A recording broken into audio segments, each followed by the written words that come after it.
वो मृग भगवान ने मनुष्य बना दिया। ताली जोरदार बजा लो, मनुष्य बन गए। और भगवान कृपा करता है साहब, भगवान कृपा करता है। तुमको कई बार 84 लाख योनियों में घुमाया। इधर सुन लो, मैं तो हम तुमको 84 लाख चक्कर में घुमाया और फिर हम मनुष्य बने। तो भरत राजा तीसरे जन्म में मनुष्य बन गए, ज्यादा दूर तक नहीं घुमाया, जल्दी वापस हो गए और परिवार अच्छा मिला। तीसरे जन्म में भगत जी परिवार अच्छा मिला, एक ब्राह्मण के घर उनको जन्म मिल गया और ब्राह्मण के घर में जन्म मिला। और भरत राजा को 3 जन्म याद हैं, 3 जन्म। पहले तो राजा था और फिर मृग बना और फिर मैं मनुष्य बना। भगवान की अनंत कृपा रामायण में लिखा है, अरे बड़े भागी मानस तन पावा। ताली बजाकर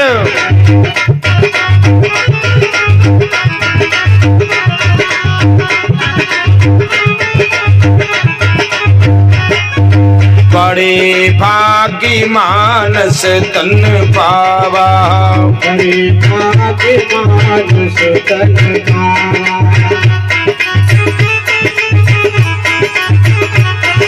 सुर दुर्लभ सब ग्रंथन गावा, दुर्लभ सब ग्रंथन गावा, दुर्लभ सब ग्रंथन गावा। बड़े भाग्य मानस तन पावा, सुर दुर्लभ सब ग्रंथन गावा। तो ब्राह्मण की घर जन्म मिला और भगवान की कृपा देखो, तीसरे जन्म में उस ब्राह्मण ने नाम उसका भरत ही रख दिया, सहयोग बन गया। भरत राजा तीसरे जन्म में भरत ही नाम के वो नाम रख दिया। तो वो भरत जी को 3 जन्म याद थे। तो वो पुत्र बड़ा होता है और ब्राह्मण कहते हैं गुरुकुल जाओ, ब्राह्मण का धर्म है, पहला धर्म है विद्या पढ़ना। भरत जी ने तो जवाब दे दिया, पिताजी मैं पढ़ने नहीं जाऊंगा। सुनते जाना आनंद, मुझे गुरुकुल में नहीं जाना है, पढ़ने नहीं जाना है। भरत जी को पता है पहले गलती कर चुका हूं, अब दोबारा नहीं करूंगा। पहले मृग से प्रेम किया था, मैंने पहले मृग से प्रेम किया तो मृग बना था और प्रभु ने मुझे चोला दिया है, नर्तन चोला दिया है। तो मुझे न पढ़ना है न लिखना है, मुझे भगवान का भजन करना है।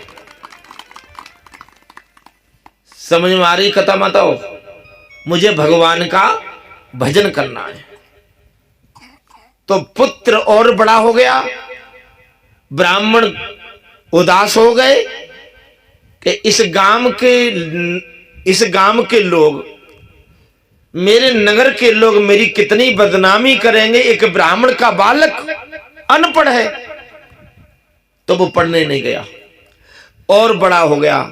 अच्छा एक बात बताओ साहब, भरत जी अकेले नहीं है, और भी भाई है।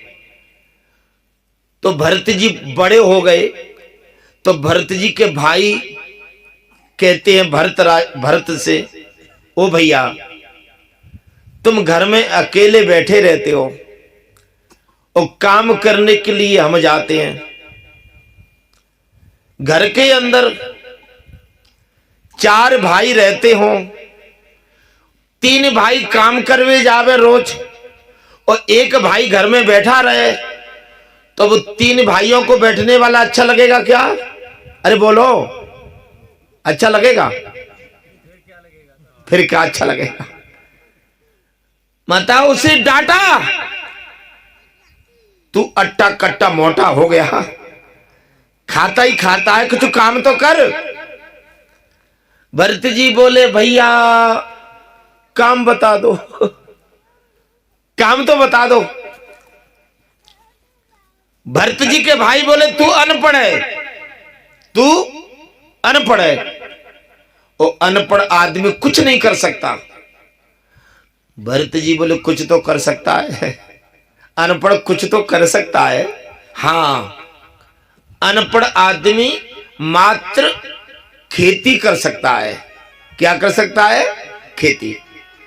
सामने वाले सज्जनों बहुत तो अच्छी बात सुन लो।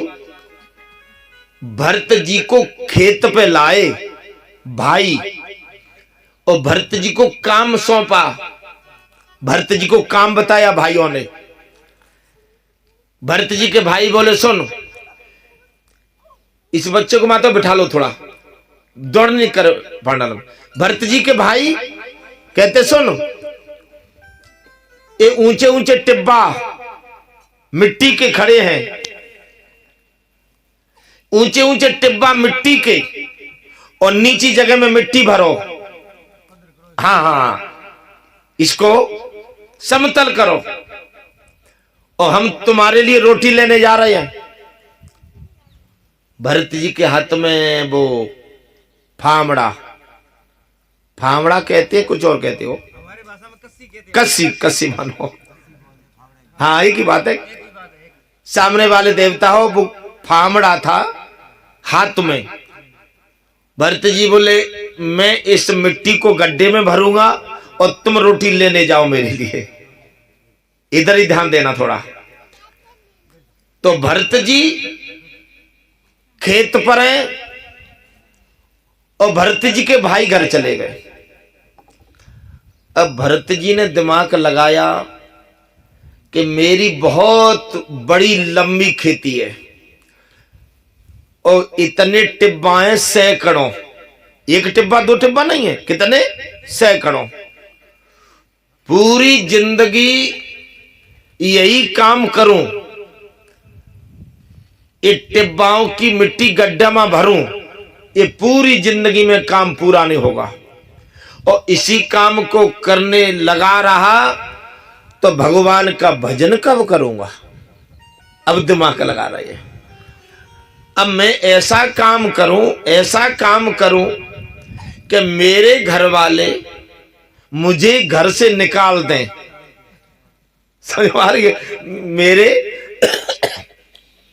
मेरे घर वाले मुझे घर से निकाल दें। तो भरत जी ने क्या किया साहब?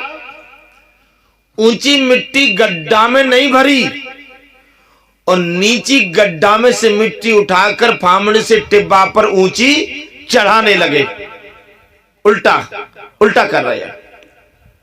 भरत जी के भाई आए, कहते मूर्ख, ये तू उल्टा कर रहा है।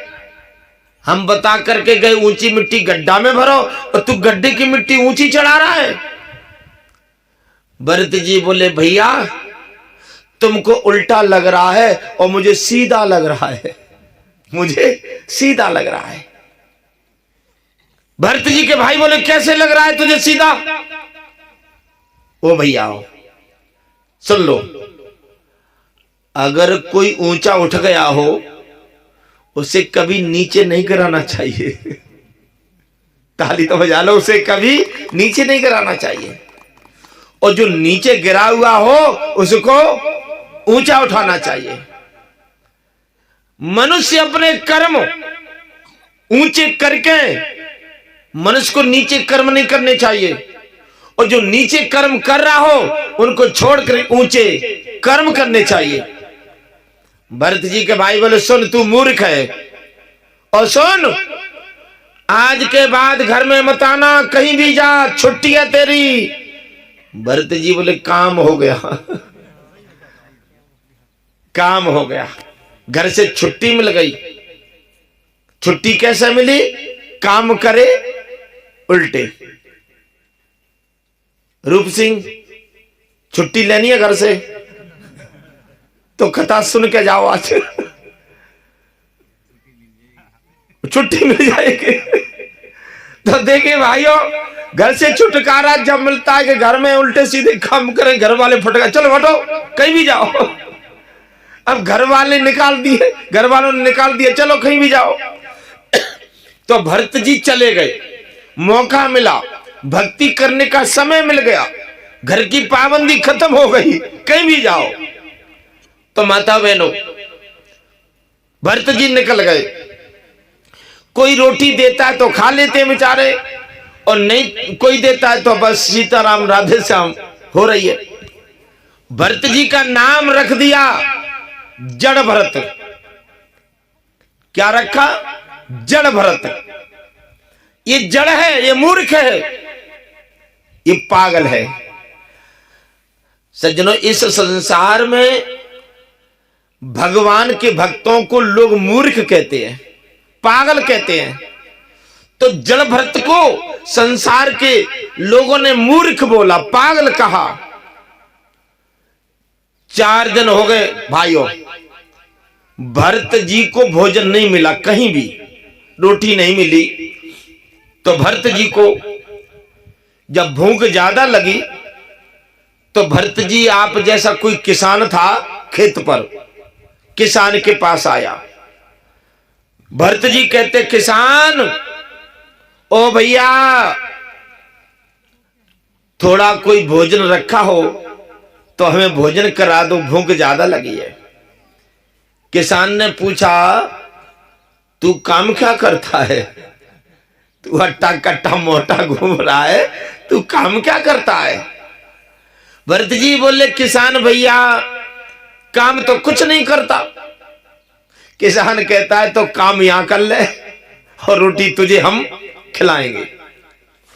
तो भरत जी ने काम पूछा, काम बताओ।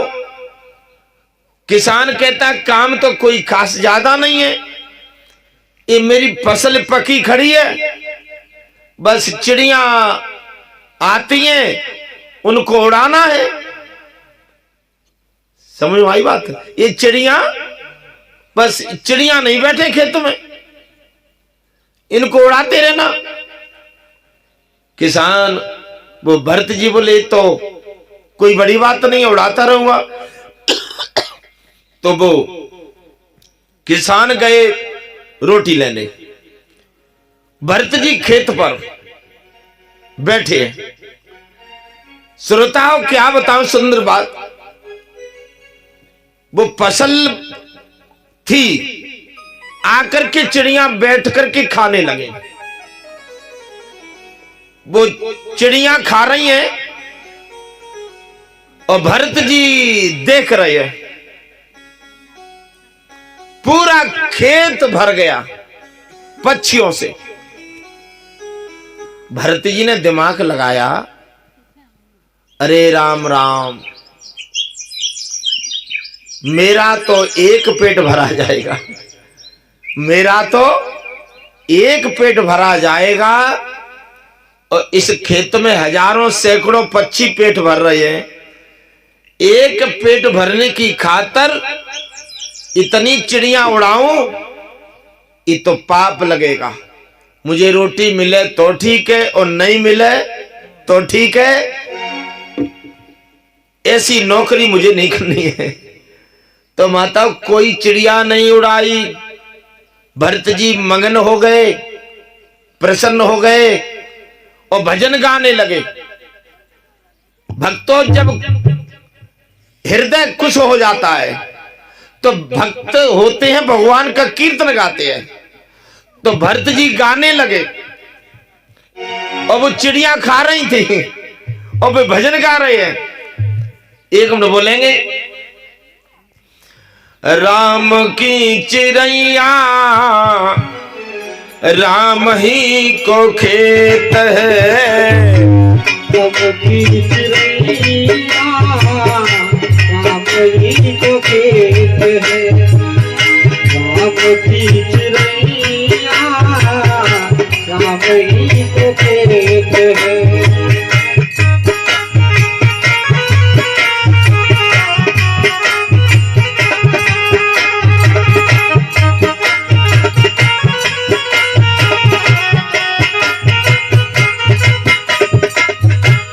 हाय लोरी चिड़ैया भर भर पेट है। लोरी चिड़ैया भर भर पेट है। लोरी चिड़ैया भर भर पेट है। थोड़ी थोड़ी ताली बजा लो, थोड़ी थोड़ी।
सच्चे दरबार की।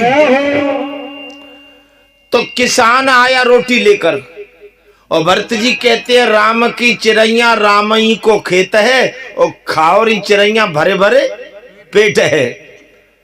किसान बोला ये तू मूर्ख है, तुझे हमने बिठाया उड़ाने को, उड़ाने की बात अलग है, तू बुला रहा है।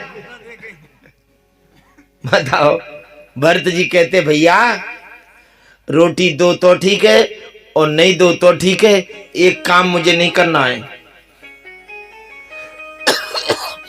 किसान कहता है रोटी खा जा और जल्दी जा।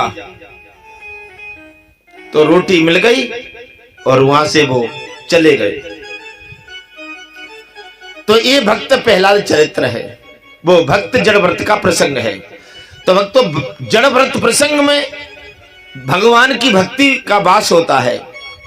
भरत जी जड़ व्रत ने देखा, वो जंगल में बैठ गए और वो कहते हैं मैं कहीं नहीं जाऊंगा। उधर से राजा रघुगुण आया, रघुगुण, और रघुगुण राजा की मुलाकात हो गई जड़ व्रत से। तो राजा रघुगुण तो बहुत सालों से कथा सुन रहा था। तो जड़ व्रत से रघुगुण राजा ने पूछा तुम इस भेष में कौन हो? जड़ व्रत कहते तुम कहां जा रहे हो? राजा कहता है मैं कथा सुनने जा रहा हूं और मुझे 20 साल हो गए परंतु भगवान के दर्शन नहीं हुए। ये भगवान कहां रहता है? जड़ व्रत कहते हैं तुम्हारे अंदर रहता है, तुम्हारे घट में। तो रघुगुण राजा ने पूछा हमारे अंदर बैठा है वो परमात्मा, वो दिखाई को नहीं देता। भरत जी कहते हैं दूध में माखन दिखाई देता है? नहीं देता। दूध में आप माखन देखो तो दिखाई देता है? नहीं दिखाई देता। ऐसे ही दूध की तरह शरीर है, इसमें छुपा है परमात्मा माखन की तरह। और दूध को गर्म करके जामुन डालकर दही बनाकर मंथन करके फिर माखन निकाला जाता है। ऐसे इस शरीर को तपा कर, भक्ति करके, योग करके, साधना करके हमारे अंदर ही भगवान के दर्शन होते हैं। तो भक्तों, इस संतों की वाणी हमें संकेत करती है। संत कबीर कहते हैं, तेरे घट में विराजे भगवान, बाहर ढूंढते क्यों फिरे। वो परमात्मा अंदर बैठा है, हम भटक रहे हैं। जैसे कस्तूरी मृग उर्वसे और ढूंढत है वनमाए। जो कस्तूरी खुशबू होती है वो मृग के अंदर, तो मृग उस खुशबू को जंगल में